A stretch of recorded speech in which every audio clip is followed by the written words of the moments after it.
kulanti wacan oo wanaagsan daawadayaal meel kastoo aad joogtaan kusoo dhawaada barnaamijka nuxurka wararka inta badan aad ka daawataan galka wararka qodobada aan idinku hayna waxaa ka mid ah Itoobiya oo heshay diyaaradaha aan duuliyaha lahayn kuwaasi oo halis weyn ku noqon kara amniga Soomaaliya. Madaxweynaha Jamhuuriyadda Federaalka Soomaaliya oo hadda ku sugan dalka Masar ayaa la qorsheynayaa inuu tago magaalada Garowe.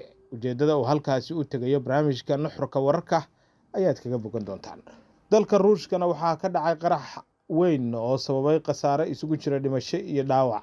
Qodobadaas iyo qodobo kale oo xiiso leh ayaan idinku haynaa barnaamijka nuxurka wararka oo inta badan aad kala socotaan channelka galka wararka. Fadlan daawada haddii aad nagu cusub tahay channelka subscribe noo saar, haddii aad horey noola joogteen barnaamijka noo like garay noona sii share garay si uu dad badan u gaaro. Waxay u muuqataa in dowladda Itoobiya ay hadda heshay qaybo ka mid ah diyaaradaha aan duuliyaha lahayn ee Akenik oo Turkiga uu sameeyay, iyadoo oo madaxa shirkadda Turkiga ee Bayraktar uu maalmo ka hor ka soo muuqday isaga oo ra'iisul wasaaraha dalka Itoobiya Abiy Ahmed Cali uu ku wareejinayo nooc ka mid ah diyaaradaha aan duuliyaha lahayn kuwaasi oo la gaarsiiyay gudaha dalka Itoobiya. Diyaaradan oo lagu magacaabo Akenik ayaa lagu tiriyaa inay tahay diyaaradaha ugu dambeeyay ee dhinaca Turkiga, waxaana ku rakiban raadarka active electronic oo wax badan ka saacidaya, waxayna xambaari kartaa xirmo rasaas ah iyo waliba gantaalaha cruise-ka iyo waliba gantaalaha lidka taangiyada ee la hago iyo gantaalaha lidka maraakiibta iyo bambooyin intaba.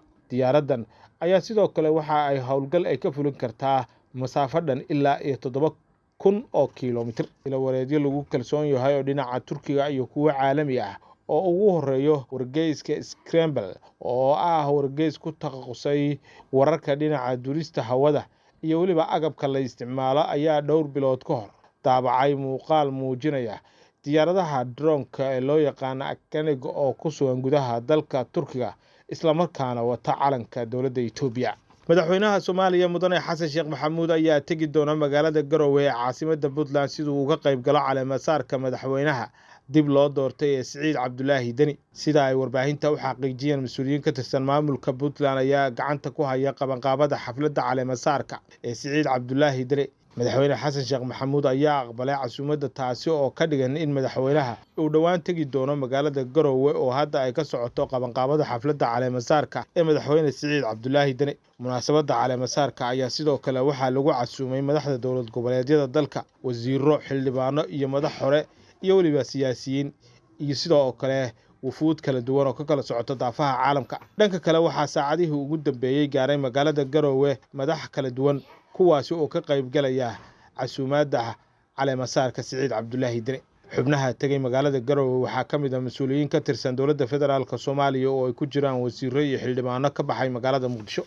Imankana dalka Ruushka qarax ayaa waxa uu ka dhacay meel laga dhoofiyo gaaska oo ku dhow magaalada labaad ee dalkaasi Ruushka ugu weyn sida ay sheegeen saraakiisha. Qaraxa ayaa sababay dab weyn sida ay sheegtay wakaaladda wararka ee dalka Ruushka. Waxa ay sheegeen in dabka lama oga waxa sababay dabkan, balse warbaahinta gudaha ee dalka Ruushka ayaa waxa ay warinaysaa in halkaasi lagu arkay diyaarado aan duuliyaha lahayn oo dul heehaabaya.